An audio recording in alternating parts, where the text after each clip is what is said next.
Hi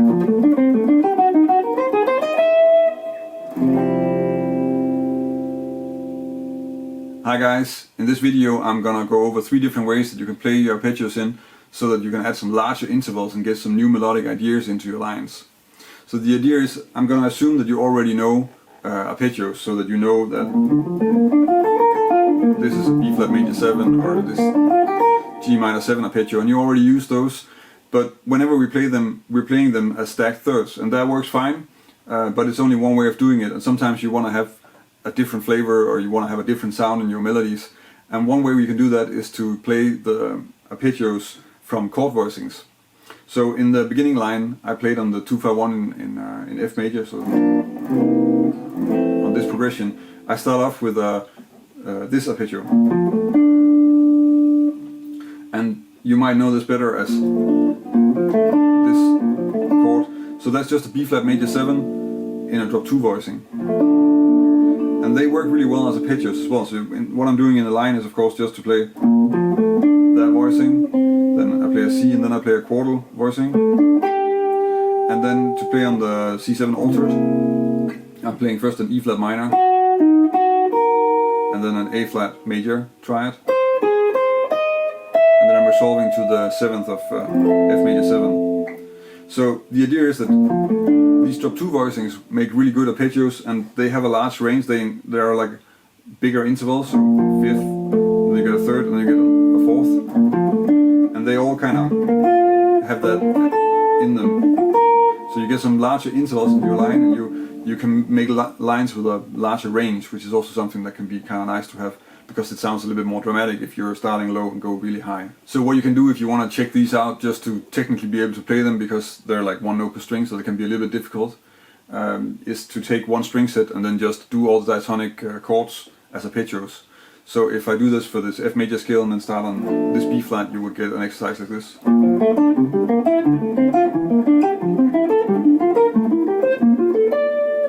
Another thing you can do is also just to take the arpeggios in that are sort of related to one chord. So now we're playing on a G minor 7 here, and then first use G minor 7 and then the arpeggio from the 3rd, which is the one that I used in the opening line. So you get this B flat major 7 and then a D minor. Then you get an exercise like this.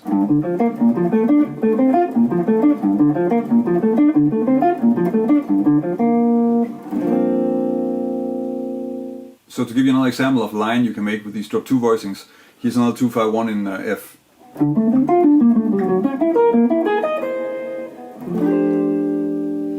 So that's quite simple. We start with this D minor, which is of course just the arpeggio from the 5th of the chord. Then from there I'm just going down this sort of D minor triad with an added 9, and then I'm going to C7 altered.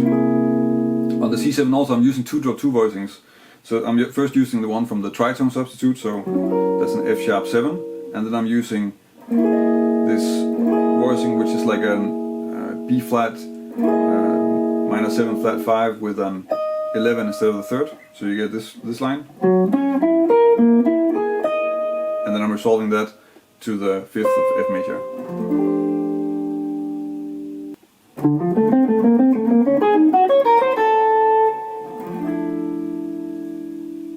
So in this example I'm using shell voicings. So a shell voicing is the chord voicing you get if you take the root of a chord, so let's just take the G minor here, and then the 3rd and the 7th, and then you get this. So it's a 3-note voicing because it doesn't have a 5th.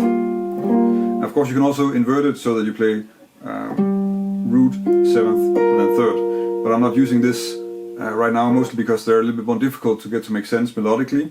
And they're also more difficult to play. So I'm just focusing on these because they're sort of closer together on a string set, and you get this nice 5th on top, which is sort of a nice open sounding interval. It's like still somehow like a signal, like a horn signal. So that works really well. In the line that I played, I'm using the shell voicings on the altered dominant. So I start off with a line on the G minor 7 that's just a D minor 7 arpeggio, as we know it, and then a scale one, and then I get into the shell voicing. So on the C7 altered, I'm playing first this B flat minor shell voicing, and then an E flat minor shell voicing. And here I really think you can hear this fifth on top. And then I'm resolving that to the third of the F major 7. So if you want to work on this, then a good way to do that is of course just to play the chords and then try and play them as arpeggios, and maybe take a string set and just play all the diatonic chords up the neck. So for this type of voicing it works really well to use this middle string set here, because the arpeggios and actually also the chords sound really nice. So that would sound like this.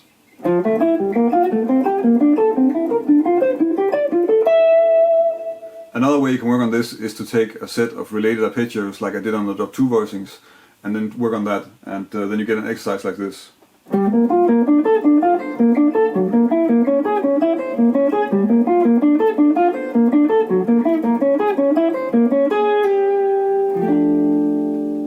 So what you see is that not only do you get some interesting melodies out of this way of playing the arpeggios, there are also some really good right hand exercises. Because playing both Drop2 Voicings and shell voicings with alternate picking, it's a lot of one note per string, so it's good for your right hand precision and the ability to change strings while alternate picking, which is quite difficult. Let's do one more line with shell voicings.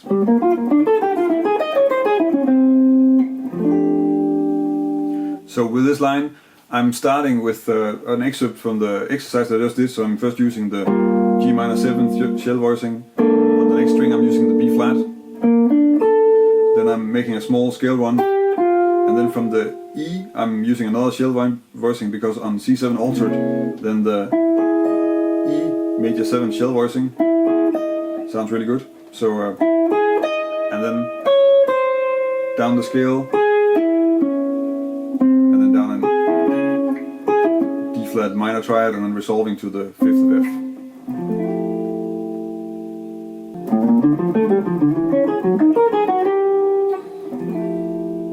Another structure we can use is coming out of the triads rather than the 7th chords. So that's what's called an open voice triad.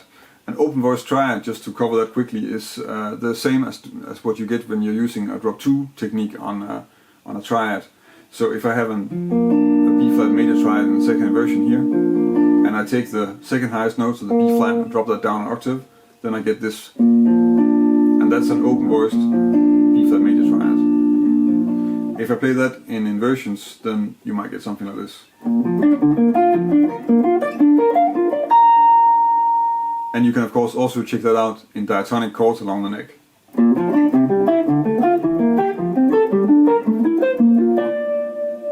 So in the line that I played in the beginning, I'm starting with a normal B flat major 7 arpeggio, so with a leading note here, so, and then I'm running down a D minor pentatonic scale, and then I'm using two different triads on the C7 altered. So two triads that work well on C7 altered is the D flat minor triad and the E flat minor triad, and I'm using those as open voice triads. So I'm coming out here on this D, and then I can go to the E for the F flat, in fact, for the D flat minor triad, and then I'm playing this triad, and then moving up and playing an E flat minor just the same way, and then down the scale to resolve to the 9 of F major. Another example of a line using these open voice triads would be this.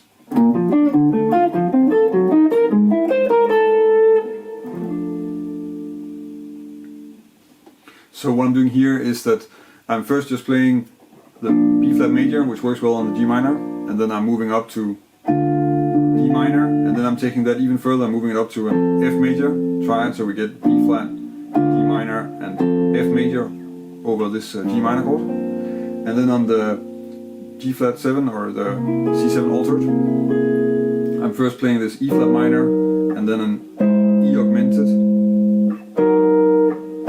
open voice triad, and then resolving that down to the 3rd of the F major. So that was 3 approaches to how you can add some larger intervals into your lines. This way of working is something that I like a lot. I like the sound of it, and I do it a lot in my own playing, and I like messing around with it. So if you want to check it out further, you can also check out, I actually have separate lessons on the 3 approaches, and I'll link to those in the description of this video, so you can dig a little bit deeper if you want to check out some more stuff. Then another thing that occurred to me while I was making this lesson is that I usually make all my examples on 2-5-1 progressions, because that's what I practice. I practice a lot of stuff with moving chords, and that's where I want to apply things. But I could also do this with a more modal setting, so maybe just take one chord and then make some lines on that. So if that's something you want to see also, then that's something I could do in the future, but maybe let me know in the comments if you're interested in that. If you want to download a PDF of the examples that I went over in this lesson, then you can go to my website. In the article that's accompanying the video, there's also a PDF download of all the examples, so you can check out the links away from the video and away from my blog. If this is the first time you see one of my videos, then you can of course subscribe to my channel. I publish a new lesson every Thursday, and I also do weekly Q&As, and there are backing tracks, and I do some vlogs on analyzing standards and understanding music theory. So there's a lot of stuff happening, and the community around the channel is quite friendly, and there are a lot of people who know a lot. So if you ask a question in the comments, then you'll probably get an answer from me. So anyway, but you might also get some input from other people who are checking out the videos. If you have any questions or comments or suggestions for something I could do a video on, then leave a comment or get in touch with me on social media. I'm on Facebook, Twitter, Instagram, Snapchat. So there's a lot of places where you can get a hold of me, and all feedback and questions are of course welcome. It's nice to hear what you guys want to see lessons on, and it's nice to get some feedback on what works and what doesn't work. So please let me know if there's something that if you have an idea or something. That's about it for this week. Thank you for watching, and until next week.